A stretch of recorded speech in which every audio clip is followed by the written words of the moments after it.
जय हिंद। स्वागत है आप सबका खुशी ग्रेट लाइफ में। साथियों, आज की हम सेशन में बात करेंगे कि भगत सिंह की आज जन्मदिन है और उसका आप सभी को हार्दिक शुभकामनाएं। साथियों, भगत सिंह कहते थे कि अक्सर बहरे लोगों को सुनाने के लिए ना धमाके की जरूरत पड़ती है। ऐसा क्यों कहते थे? और आज जो जमाना है कि आज स्मृति लोगों की इतनी कम हो गई है कि अब उस धमाके को ही केवल याद किया जा रहा है और भगत सिंह की जो कार्य है वो सबको भूला जा रहा है। ऐसा क्यों हो रही है, इसी पे हम लोग चर्चा करेंगे। और भगत सिंह अपने जीवन में उस समय इतना अग्रसर और एक्टिव व्यक्ति थे, उतना क्रांतिकारी थे कि अंग्रेजों का छक्का छुड़ा दिए थे।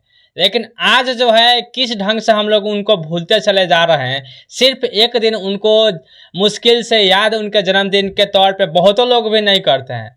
जिस तरह से और किसी को किया जाता है उस तरह से भगत सिंह क्रांतिकारी वीर को नहीं किया जाता है, जिन्होंने 23 साल की उम्र में अपने जान न्यौछावर कर दिया देश के नाम पे। उन्होंने कभी भी अपने याचिका भी फाइल नहीं किया कि जो उन्हें फांसी से रोका जाए, और किसी भी ढंग से इस तरह से नहीं किया। उनके चेहरे पे उस समय बता रही थी कि नहीं, वो किस तरह से थोड़ी सी भी गम नहीं देखने को मिली थी। ऐसा आपने कहानियों में भी सुना है, हमने भी पढ़ा है और आपने भी पढ़ा है। इस पर थोड़ा सा हम चर्चा करेंगे कि उनका क्या और किस तरह से कितना के एज में क्या किए थे, और इतना क्रांतिकारी होने के नाते हमें याद बनती है, हमें भी आपके ऊपर दायित्व, तो हर किसी के ऊपर दायित्व बनती है कि जो ऐसे ऐसे वीर को याद करे जिन्होंने अपने देश के लिए इतना कुर्बानियां दिया है ना, ताकि आज जो हमारा इतिहास और हमारे देश के कुछ लोग उन्हें भूलते चले जा रहे हैं। साथियों, जरा ध्यान दीजिए कि जब भगत सिंह कितना कम एज में इतना एक्टिव व्यक्ति, और उन्होंने जिस जो काम को किया है याद रखेगा जमाना। कहीं ना कहीं उनका जो न्यौछावर है बहुत ही सराहनीय है। भगत सिंह के बारे में हम आप लोगों को कुछ बताना चाहते हैं, आप लोग ध्यान से सुनिएगा। जरा उनके एज के ऊपर भी ध्यान दीजिएगा कि कितना इतना कम एज के बावजूद भी इतना अग्रसर उस समय किया जा सकता है, और उतना देश के लिए न्यौछावर और आत्मसमर्पण किया जा सकता है।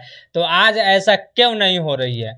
उस समय अंग्रेजों से लड़ना था, आज अपने देश में भ्रष्टाचार के खिलाफ लड़ना है। इसी पे हम लोग चर्चा करेंगे। थोड़ा सा आप लोग ध्यान से सुनिए, और मैं उनके एज के साथ साथ उनके काम को भी बताऊंगा।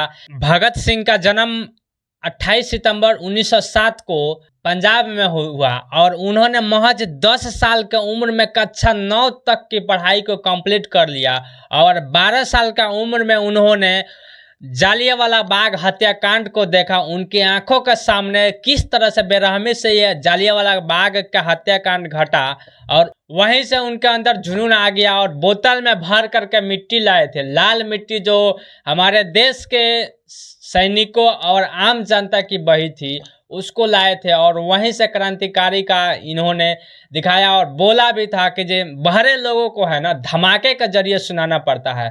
और आज हमारी समाज ऐसी हो गई है, और कुछ लोग, बहुत सारे लोग जो है ना इनको भूलते चले जा रहे हैं। हमारे देश के क्रांतिकारी वीर भगत सिंह को हम हार्दिक स्वागत करते हैं। आप लोग से भी रिक्वेस्ट करेंगे कि ऐसे ऐसे वीर को जो याद कीजिए, कभी ना कभी आप लोग कोशिश कीजिए कि जो उनसे जो सीख मिलती है ना, आप अपने बच्चों को जरूर सिखाइए कि उस समय उतना कम एज होने के बावजूद भी इतना क्रांतिकारी हो सकता है।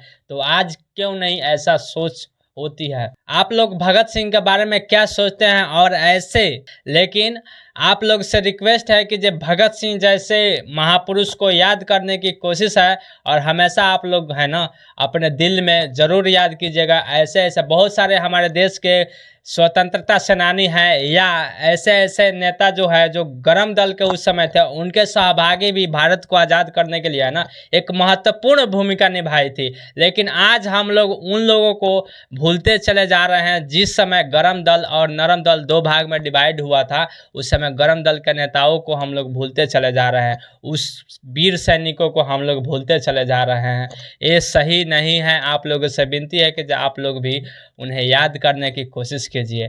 कम से कम आप लोग हैं उन लोगों को भी सिखाइए कि जो उन लोगों के कितना भूमिका रही, जो आज हमारे दूर ये चले जा रहे हैं। धीरे धीरे हम लोग उन्हें भुलाते चले जा रहे हैं। ऐसे ऐसे वीर को हम तहे दिल से याद करते हैं। आप लोग देख रहे थे खुशी ग्रेट लाइफ। देखने के लिए धन्यवाद। मिलेंगे फिर किसी और सेशन के साथ, तब तक आप अपना ख्याल रखिए।